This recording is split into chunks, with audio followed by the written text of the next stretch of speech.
On a Saturday afternoon, a man stepped off a plane at Miami International Airport. His name was Omar Artan. He was 34 years old, born in Somalia, and he had traveled from Istanbul with a diplomatic passport and a single-entry visa to the United States. He was one of 52 referees that FIFA had selected from across 6 confederations to officiate at the 2026 World Cup, the largest tournament in the history of the sport.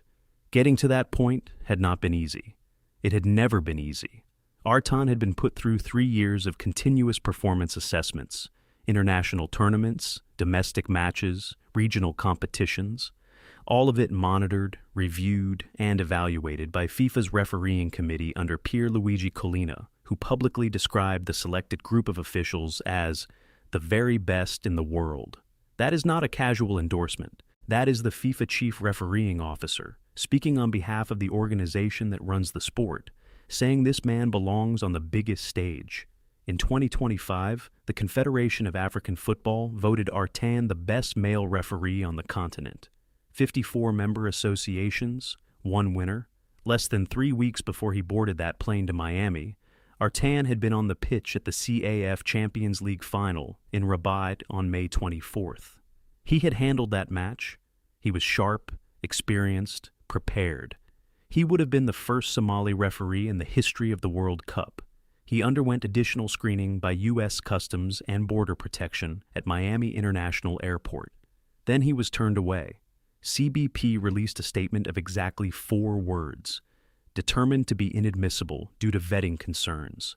No elaboration. No explanation of what those concerns were or where they originated. No appeal pathway, no alternative process, no emergency accommodation. The man FIFA's top refereeing official, called one of the very best in the world, was turned away at the door of the tournament he had spent 3 years earning the right to be at. FIFA issued a statement that same day. It confirmed Artan would not be officiating. It stated that FIFA is not involved in host country immigration processes, including visa adjudications. It noted that, in line with previous FIFA events, a host government ultimately determines who receives a visa and who is admitted into its country. Read that carefully. There is no protest in that language, no objection, not even a single word of regret for what had just happened to a man who had earned his place through 3 years of merit-based assessment. Just, we are not involved. The host government decides. That statement, released by an organization that had spent 2 years advertising this as the most inclusive World Cup in history, is one of the most revealing things FIFA has said throughout this entire buildup. It tells you exactly what happens when FIFA's stated values come into direct conflict with the operational realities of its host country. The organization steps aside. Omar Artan, for his part, handled it with more grace than anyone in that situation would have been required to. He said he remained focused on future refereeing challenges. He expressed gratitude to everyone who had supported him along the way. When he landed back in Somalia, he was met with a hero's welcome, crowds at the airport, supporters lining the streets. His country understood what had happened, even if FIFA chose not to comment on it directly. The first Somali referee to ever be selected for a World Cup will not be the first Somali referee at this World Cup. Today is June 9th, 2026, 2 days before the opening ceremony at the Azteca in Mexico City. And the Artan story is not an isolated incident. It is one of 5 separate, simultaneous, fully documented situations defining the final 48 hours before this tournament officially begins. Let's go through all of them. Start with Mexico. Because there is a protest happening right now, 2 days before the opening ceremony, in the exact location where the World Cup Fan Festival is supposed to be held. Mexico City's Zocalo, the vast central square at the heart of the capital, a space large enough to hold 55,000 people for public viewings, has been partially occupied for nearly 2 weeks by striking teachers. The CNTE, Mexico's National Coordination of Education Workers, set up camp in the Zocalo and the surrounding streets as part of a broader labor dispute over pension rights. Their core demand is straightforward: the repeal of a 2007 pension reform law that they argue has systematically gutted retirement security for public school teachers. The Mexican government made its most recent offer on Friday. The union rejected it. the situation turned confrontational before the World Cup clock even reached its final week. On June 1st, Mexico City police used rubber bullets and tear gas to push protesters back from the main square, where fan zone construction was already underway. Thousands of teachers had broken through metal barriers near the entrance to the Zocalo, less than a block from where the giant screen for Mexico's opening World Cup match was being installed. The images were striking: riot police, tear gas clouds, and World Cup branding all in the same frame. It was the kind of visual that nobody in FIFA's communications department had prepared a response for. After rejecting the Friday offer, the union announced it was planning its next escalation, specifically targeting the area around the World Cup fan festival. The consequences have already been felt. FIFA called off volunteer training sessions at the Zocalo that were scheduled for this week. The fan zone infrastructure that was supposed to be in full setup mode for the opening ceremony cannot be completed, while the protest camp occupies the space. A FIFA spokesperson confirmed the volunteer training cancellation and declined to comment further on the broader fan zone situation. The timing, from the CNTE's perspective, is entirely deliberate. The union is using the global spotlight, the international media presence, the hundreds of millions of eyes that will be turning toward Mexico City from June 11th onward, as leverage. Every camera that frames the fan festival celebration also potentially captures what the union wants the world to see. This is not a protest about football. The teachers are not asking for the World Cup to be moved or canceled, but they are occupying the same physical space that was supposed to serve as one of the tournament's most iconic public gathering points, and they are doing it consciously and strategically. Mexico is expecting approximately 5 million international tourists over June and July. The Zocalo was supposed to be one of the defining experiences of hosting, a central gathering place in one of the world's great capital cities, drawing football fans from every nation into the heartbeat of Mexican public life.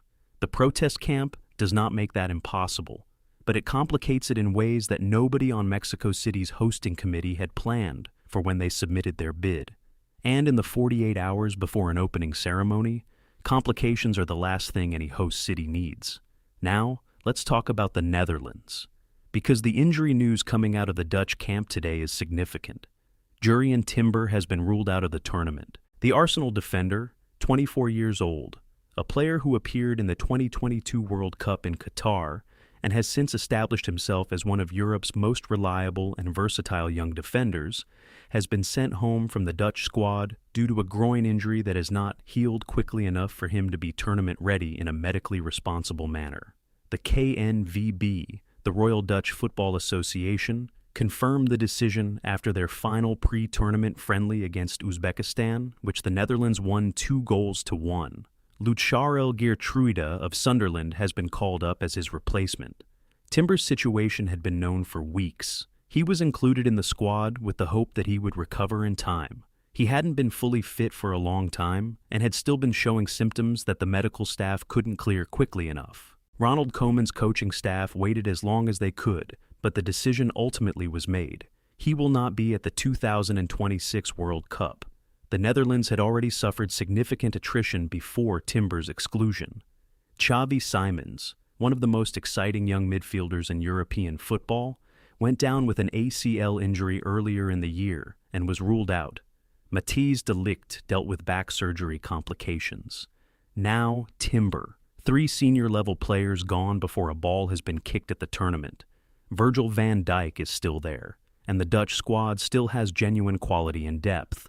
But the Netherlands have not won a World Cup in over 50 years, and each defensive or midfield lost chips at the kind of coverage a deep tournament run demands. The pressure of that drought is real, and it gets heavier when your depth chart is shorter than you planned. Canada's situation has a different texture to it. Where the Netherlands lost Timber to a groin problem that simply wasn't healing, Canada's blow has come in the form of Moise Bombito, a 26-year-old center-back who has been trying, with genuine determination, to come back from a much more serious injury. Bombito broke his left tibia on October 5th, 2025, while playing for OGC Nice in a 2-2 draw against Monaco in France's Ligue 1. The injury required surgery, with a stabilizing metal rod inserted into the bone. He spent months in rehabilitation. He came back for Canada's World Cup tune-up friendly against Uzbekistan in Edmonton, stepped onto the pitch, lasted 30 minutes, and then limped off to receive treatment. The team insisted he had not suffered a new injury, that what he was feeling was residual sensitivity from the original surgery site. But he did not make it through Canada's final warm-up match against Ireland in Montreal, and the decision was made over the weekend. His surgically repaired leg is not healthy enough for him to compete in the World Cup. The choice was made to protect his long-term health. Canada has until June 11th at 3 in the afternoon, Eastern Time, 24 hours before their Group B opener against Bosnia and Herzegovina at BMO Field in Toronto, to officially name his replacement from their provisional roster. Jesse Marsh's team is already managing concerns about Alphonso Davies, who has been making his way back from an ACL injury of his own and whose match fitness the coaching staff has been carefully monitoring. The Canadian national team is hosting a World Cup for the first time. They want to advance beyond the group stage for the first time in their history. Losing defensive depth before the opening match is not where any team wants to be. And then there is the situation at SoFi Stadium that had been building all week and still has not fully resolved. Unite Here, Local 11, the union representing nearly 2,000 food and hospitality workers at SoFi Stadium in Inglewood, California, voted last week to authorize a strike. 96% of voting members supported the strike authorization. That is not a narrow margin. That is an overwhelming mandate. The workers include cooks, dishwashers, bartenders, concession stand staff, servers. The people who feed 69,000 fans per match, per game, every single time that stadium fills up. SoFi is scheduled to host 8 World Cup matches, including 2 games involving the United States men's national team. The U.S. opener against Paraguay is June 12th. The main contract dispute centers on wages and job security. But workers and union representatives were also explicit about another dimension of the conflict, the presence of immigration and customs enforcement at the tournament. Workers at an international sporting event in a stadium in Los Angeles were looking at a situation where simply showing up to do their jobs could carry immigration risk. That context is not separate from the labor dispute. It is part of it. As of this morning, June 9th, Unite, Here Local 11 and Legends Global, the stadium's food service operator, had reached a tentative agreement. The union described it as a historic deal, and workers were scheduled to ratify it in a vote on Wednesday. A full-scale work stoppage at SoFi Stadium during the World Cup has been averted, at least provisionally. But that it came this close, that 2,000 workers were operating under a strike authorization with no agreement in place 72 hours before the U.S.'s opening match, is itself a story about how this tournament has been organized and who has been made to absorb the friction of that process. FIFA has not commented publicly on the labor dispute. That silence tracks with the pattern we have seen across all 5 of these situations. That is 5 separate active situations happening simultaneously in the 48 hours before the opening ceremony. The Artan denial at Miami International Airport, the Zocalo teacher protest blocking the fan zone in Mexico City, the timber injury gutting Dutch defensive depth, the Bombito ruling creating a defensive crisis for Canada on the eve of their opener, and the SoFi Stadium worker standoff that pushed right up to the edge of a strike before a tentative deal was reached. All of them documented, all of them live, all of them happening right now. And underneath all of it, there is still the attendance question, the one that has been building since early in the year and that no FIFA press release has adequately addressed. The data has been saying the same thing since February. Hotel bookings across the 11 American host cities are below forecast. An industry survey of more than 200 hotels across those cities found that nearly 80% of properties reported bookings tracking below their initial projections, with some operators privately calling the World Cup a non-event from a revenue standpoint. European flight bookings into U.S. host cities in June were down roughly 7% year over year, according to aviation analytics data.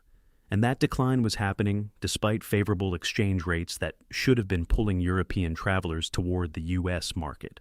Bookings to the Canadian host cities, by comparison, were down just 1.5%. Why? That gap is not random. Fan festivals, the events designed to bring in the hundreds of thousands of supporters who could not afford stadium tickets, The people who make a World Cup feel like something bigger than a series of 80,000-seat matches have been canceled or scaled back in city after city across the American portion of the host footprint. The Seton Hall Sports Poll found a 17-point drop in American soccer fan enthusiasm for the U.S. as a World Cup host over a single calendar year. 17 points. In 12 months. The Artan story crystallizes why some of those numbers look the way they do. Because what happened to Omar Artan at Miami International Airport on Saturday is the same calculation that tens of thousands of potential visitors from 50 countries affected by various entry restrictions and processing complications have been running through their heads for months. Not whether football is worth watching, whether the process of getting there is worth attempting. A FIFA-selected referee, traveling on official FIFA business, carrying a diplomatic passport and a valid single-entry visa, credentials issued specifically so that he could do his job at a tournament that FIFA runs. He was turned away at the border. If that can happen to him, to someone FIFA publicly called one of the very best in the world, to someone with institutional backing and verified official documentation, what does it communicate to the football fan in Nairobi, calculating whether a plane ticket to Dallas is worth buying?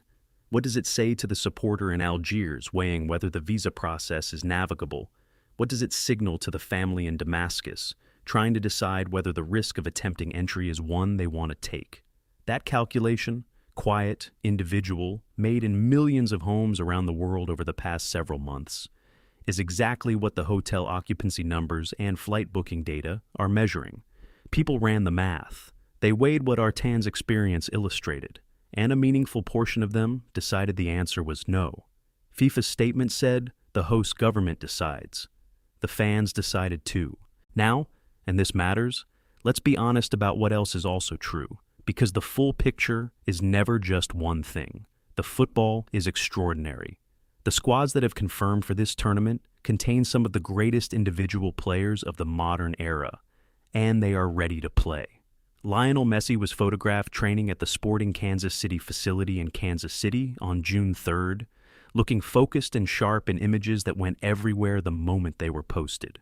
France's squad, despite a warm-up loss to Ivory Coast, has the kind of depth and individual quality that no other nation at this tournament can fully match. Spain's Lamine Yamal, the teenager who has taken European football apart over the past 18 months, is fit and confirmed for the opening group match against Cape Verde in Los Angeles on June 14th. England have Jude Bellingham and Phil Foden available. Brazil may be managing questions around Neymar's fitness for the opening round, but they have Vinicius Jr., Rafinha, Rodrigo, and a squad that Carlo Ancelotti has been quietly building into something genuinely coherent and dangerous. The opening ceremony is going to be electric. Shakira performing at the Azteca in front of 83,000 people. Whatever is happening in the Zocalo 2 kilometers away, whatever the protest camp looks like from the press box, the Azteca itself, the stadium, the ceremony, the moment, is going to be something. And the fan experience for the people who are actually there, who bought their tickets, navigated the process, made it to Mexico City and Toronto and Houston and Los Angeles. That experience will very likely be genuinely extraordinary. The stadiums are in excellent shape. The pitches are ready. The ball is charged and waiting. But the question this tournament will ultimately be remembered for answering is not whether the football was good. It was almost certainly going to be good.